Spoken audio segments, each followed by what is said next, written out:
Македонско семејство со вкупни примања од 1000 евра живее скромно. Во супермаркетите се влегува со список и претходна анализа што да се стави во кошничката. Двоцифрената инфлација и неверојатниот скок на цените на прехранбените производи, но и за хигиена, ги тера граѓаните да живеат со исап. Како и каде ќе ги потрошат своите пари?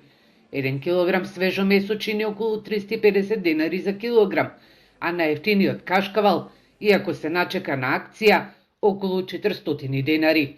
Економистите велат дека ова се должи на тоа што од земјоделска станавме увозно зависна.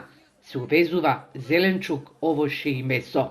Нашата држава е увозно зависна. Ние не можеме да произведеме се оно што е потребно за нашиот пазар, за да се задоволат потребите на потрошувачите. Во делот, веројатно, мислите на земјоделските производи, точно е дека има увоз и извоз, меѓутоа увозот е неминовен. Пред се од аспект на асортиманот на производите што се потребни за населението, бидејќи ние не произведуваме се.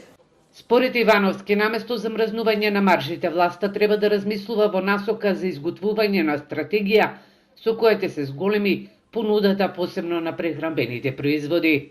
Само зголемена понуда може да ги стабилизира цените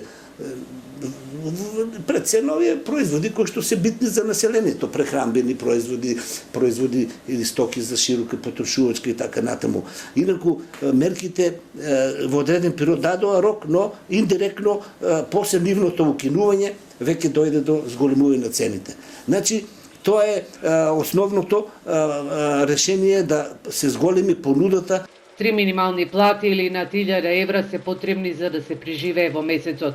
Според Ивановски, за сега имаме забавен економски развој, бидејќи имавме период на избори, а сега се чека да се формира и влада. По забрзано економско движење, увоз и извоз се очекува на есен.